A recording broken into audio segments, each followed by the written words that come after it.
ជាដើមម្នាក់ត្រូវមានក្តីស្រមៃ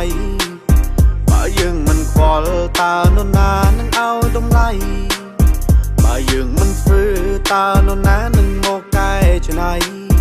ទោះមានឧបសគ្គយើងរួមគ្នាទទួលយកជ័យឲ្យជនជាតិដើមម្នាក់ត្រូវមានក្តីស្រមៃបើយើងមិនខ្វល់តើនរណានឹងឲ្យតម្លៃបើយើងមិនធ្វើ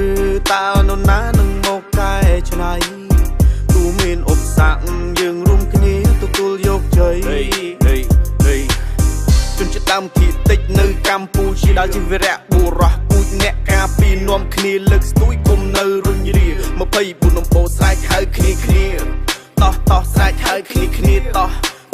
ពួកយើងអ្នកការពីប្រឹងឡើងក្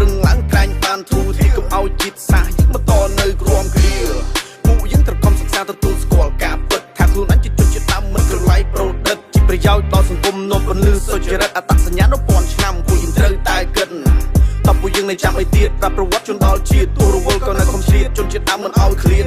ទំនៀមទម្លាប់តាំងពីបុរាណប្រពៃណីអត្តសញ្ញាណអភិរក្សតស៊ូក្លាហានត្រូវយកចំណេះឲ្យទាល់តែបាន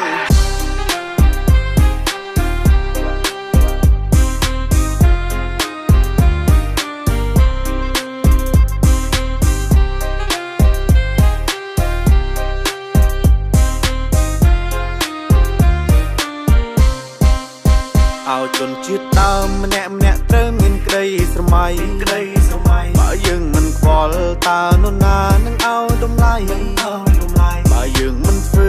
តើនរណានឹងមកកែច្នៃទោះមានឧបសគ្គយើងរួមគ្នាទទួលយកជ័យឲ្យជនជាតិដើមម្នាក់ត្រូវមានក្តីស្រមៃបើយើងមិនខ្វល់តើនរណានឹងឲ្យតម្លៃបើយើងមិនធ្វើតើនរណានឹងមកកែច្នៃ